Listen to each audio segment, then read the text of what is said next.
ko ɗum ɗon darnata bani adam. Wa miyahin biha hayatu nabati wal hayawan, waɗi ndiyan ko ɗon ɗon wurni kala ko fuɗata, ko ɗum kadi wurni kala ko mari wonki. Wa ana almaliku lil jazai wal hisab, ko min woni jeyi kala ko yoɓitete e ko hasbete. Almutasarrifu fi yawmi ddini, hertiɗo hertaniɗo ñawore ñande darngal. nden ñande mimmi Allah mi ñawiray tasarrufa almaliki fi mulki, wono jeyɗo fa khussuni bil ibadati duna siwaya, awa hertinanelan dewal ngal hara on takkali hay e goto e an. fa qulu laka allahumma nadhillu wa nakhda, wolon innon ko andey yo Allah woni ko min jebbilanto min nayano. wa nastakinu wa nakhsha, ko an kadi woni Allah mo min jebbilanto min ɗofto. wa nakhussuka bil ibadati, min hertinane dewe ɗen. wala na'budu ahadan siwaka, min rewata hay goto si wona an Allah. wa iyyaka rabbana nasta'inu ala ta'atika wa mardatik, ko an woni Allah mo min woni ɗaɓɓirde ballal fi ɗoftagol ma e heɓugol yarloye ma. fa innaka almustahiqu li kulli ijlalin wa ta'zim, kan Allah jojjidi handi e kala teddungal e mawninare. wala yamliku alqudrata ala awnina ahadan siwak, hay goto wawata ala dole wallugol men si wona an Allah. fathabbitna ya Allah ala alislami dinika alhaq, awa tabintin men yo Allah e ka dina ma dina haqiqa. alladhi ba'atha bihi anbiya'aka wa rusulak,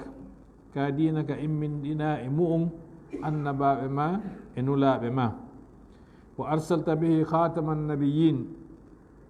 nulirɗa ka dina ɗo sakkitiɗo e nulaɓe ɓen. wa thabbitna ala al-iman, tabintin men e limanu. waj'alna mimman salaka tariqa al-muqarrabin, waɗamen e ɓen joluɓe e laawol ɓe allahum ɓanniti ɓen, jokkuɓe laawol ɓe allahum ɓanniti ɓen. tariqa an-nabiyyin, laawol annaba ɓen.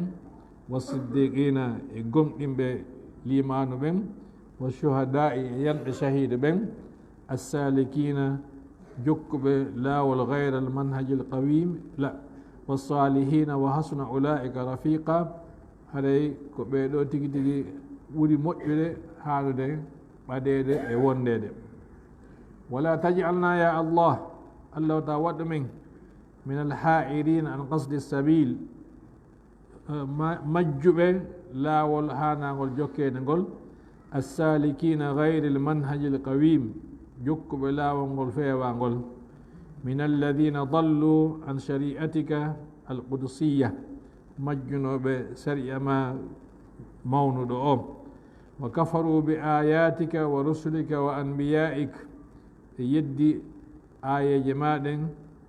annaba nul. fastahaqqu al-la'nata wal ghadaba ila yawmi ddin, ɓe jojjidi e huɗede e koyeran ha ñande dargal. allahumma amin. Allah jaɓan men komin du'i kom. taban suratul fatiha on ɗo en feƴƴude ga darsu, defte windama buy fi firgol fatiha on. ɗo kadi no winda ɗo, hay yeeso ko darsu ko gayno en janngude ɗo, haray ma'anaji buy no winda nder ton ɗe, fi ye en faamu ko haala mo Allah subhanahu wa ta'ala on suɓi waɗiri ni kañum. ɓayri noon Allah waɗiri ni goɗɗo wata hewtitade mum ɗum, koya etto ha faama seeɗa e nder muɗum feƴƴa, goɗɗo kadi aɗa faamoya feƴƴa. ha hande gila fuɗɗa waɗede tafsir, woɓɓe ha joni heɓde faamuji kesi e nder ko yewta ɗo e fatiha on ɗo, ko holli wondema fatiha on si Allah udditirimo deftere makko nden haray ko sabu teddude makko on e sabu hettugol makko kanko fatiha on waɗi si Allah on waɗimo udditirmo deftere nden waɗimo jangetede e jangeteɗo kala darde e nder ko juuleten kon e nder julɗe men ɗen fof kal islam ha hewti hay ka fureji meɗen e janggay o fatiha ɗo e nder ko juuleten fureji ɗin kon holli wondema no hetti lataifu tafsiri ɗo mi ƴewde ɗo seeɗa fii tun andintingol si darsuji go aroyi hare wonaɗi fof hato jiɗɗen janngugol lataifu tafsir bi mana darugol piiji sewɗi ko goɗɗo wawata famude e nder muɗum siɗa janngirde ninani tun a wawata famude ko hunde sewde ha ko gon tigui yurnoto ha andi so hunde no sewi a waɗay daara ha siya haɗay ko ɗum woni yewtude ɗo allatifatu l ula amara albari jalla wa ala bittaawudi inda qira'ati alquran فإذا قرأت القرآن فاستعذ بالله من الشيطان الرجيم أرنم الله البارئ معنى الذي برع النسمة يعني فؤلو تغدي بني آدم أمبوني برع باري الباري هذا الله سبحانه وتعالى ويمري ييم بين أوزو سيبه جنغد القرآن فسيجنغي القرآن moolo Allah e bone o seytane huɗaɗo qala jafaru sadiq o ɗo ko min ahli lbeyt wa yunsabu ilayhi almazhabu ljafari almazhabu ljafari hikka ko e inde o ɗo e mazhabu on janta fimum inneteno mazhabu lmaliki mazhabu lhanafi mazhabu lshafii alhambali ka ahlulbeyti to كودو كون جعفر الصادق كان من كبار العلماء تتلمذ عليه كثير من الأئمة منه أبو حنيفة ومالك أخذوا عنه فجنجي مكو إنه لابد قبل القراءة من التعوذ وإن أدي أجنجو ده بيو أنتي أوزو وأما سائر الطاعات فإنه لا يتعوذ فيها ده لوتو ده فوب a uzotako amma noon siɗa janngude a uzoto wal hikmatu fihi anna al abda qad yanjusu lisanuhu bil kadibi wal ghibati wan namima o gundo on e mum ma honno e delan ko Allah waɗi gundo nder ton kon wondema neɗɗo no gasa ɓe innari ko farilla qad yanjusu qad iza dakhala ala al mudari yadullu ala taqlil wondema no gasa neɗɗo ɗengal makko ngal tuunira mana soɓe heɓa ɗengal makko ngal soɓe honɗum fenugol ño'ugol waddidirgol ɗiɗo fof yani ko soɓeji koka ɗengal tun ɗi wawata heɓade heɓata ko ka koyɗe ɗe heɓata ko ka juuɗe joni noon e sa'i go neɗɗo no wola ɗi piiji ɗo fof hara ngal ɗengal ɗo tigi tigi ngal heeɓi soɓe mana ngal tuuni ɓayno ngal tuuni fa amara allahu taala al abda bittaawudi liyasira lisanuhu tahira fa yaqra'u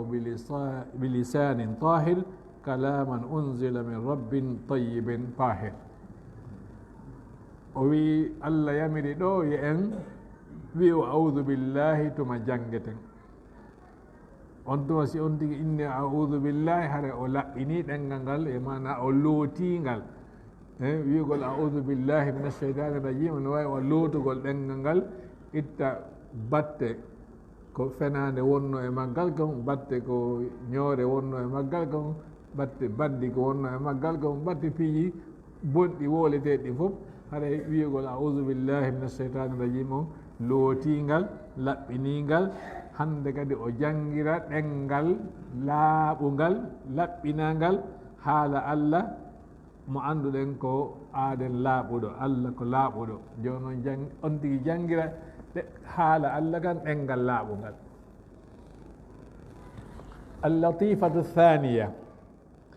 المشهور عند أهل اللغة أن البسملة هي قول القائل بسم الله الرحمن الرحيم no anda no feeñi no lolli wondema ko wiyete kon albasmalatu ko wi'ugol wi'owo on bismillahi rrahmani rrahim. wi'ugol bismillahi rrahmani rrahim ko ɗum wiyete albasmala. sen nangali ko sha'ir on woli kon وفي افتتاح القرآن الكريم بهذه الآية إرشاد لنا أن نستفتح بها كل أفعالنا وأقوالنا. udditirgol alqur'ana on ɗo o bismillahi rrahmani rrahim ko jopanagol en holla en enen kadi fiye en fuɗɗor kala golleji men ɗin e konguɗi men ɗin nde inde ɗo.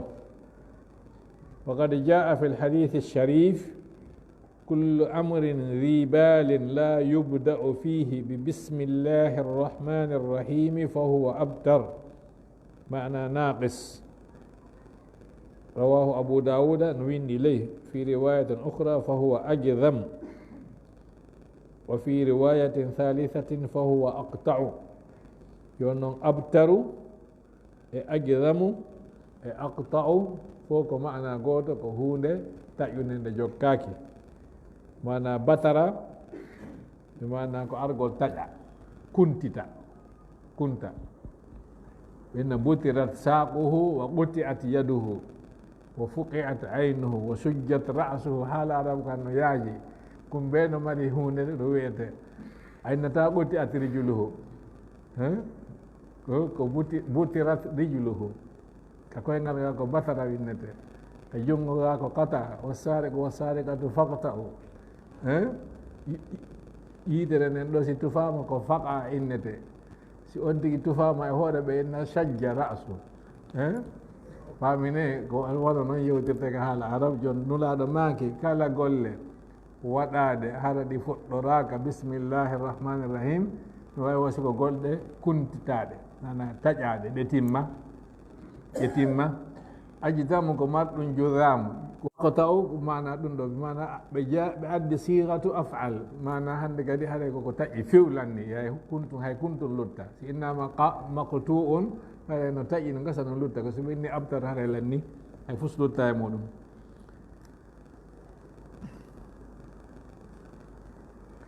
fa in qila limadha naqulu bismillahi wala naqulu billahi, honɗo wi'an en alawiide billahi. فالجواب كما قال العلامة أبو السعود إمام دفتر ويتين تفسير أبي السعود هو التفريق بين اليمين والتيمم. بين اليمين والتيمم، يمين كوونغول تيمم كباركينورغول. يونون ساوي بسم الله hare a sendidiri si tawi a wonda e woni ma si a barkinora e woni, yani tabarruk. fa qawlu lqa'ili billahi yahtamilu lqasama wa yahtamilu tabarruk. si goɗɗo wi billahi no wawi wonde haɗa tigi tigi on o barkinora e woni ma o wondira e woni, tawni billahi no wawi wonde haɗa ko barkinorgol. فذكر الاسم يدل على إرادة التبرك والاستعانة بذكره تعالى ويقطع احتمال إرادة القسم. فويا اسم الله و هنقدي هري لا بيبسكو باركي نرجل وناوي إيدا باركي نورا واللي ترى إن الله سبحانه وتعالى ونا ونا رفاني بس قلت نويد والله قلت كده ونا إن بالله goɗɗo wonira inna tallahi ɗum ɗon wawi wonde wondore, kono sa inni bismillah hade wata wonde wondore hande kadi. ko ɗum waɗi si tawi honno e ndela aada no janngude haala o faamay haala kam moƴƴa. joni a nanay woɓɓe no du'o par ce que ɓe ala faamude haala kam wona haala maɓɓe ɓinni barki rabbana atina fi dunia hasana fi l akhirati hasana idaba annar ma bi hurmati rabbana atina fi dunia hasanata fi l akhirati hasana idaba annar. wona ɗum ɗo wiyede ko a wi'u rabbana atina fi dunia wona innu barki rabbana atina, wona yiɗi kadi horma rabbana atina, wi'u rabbana atina en direct faami. sa wi'imo directe haɗa a duyke kono sa inni joni barki makko on haɗa ko barki ko mari ko wonɗa wolde fi mum haɗa an a waɗali golle ɗen ko ɗum ɓanni ka angal nangol haala kan joni ɗo wi ismullahi bismillahi ko inde Allah nemmi woni fuɗɗorde ɗo ko fuɗɗagol golle ɗe wona du'a on kono sa hewtiga du'agol ko Allah on tigi wonɗa torade ko Allah on tigi wonɗa noddude koyen faama hakkude ɗin ɗon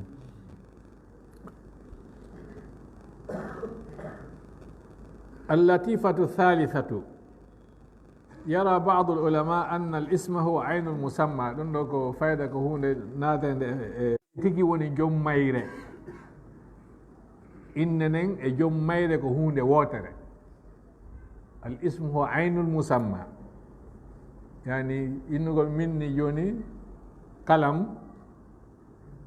قاف أون إلام أون إميم أون تيجي وني كلام مونغول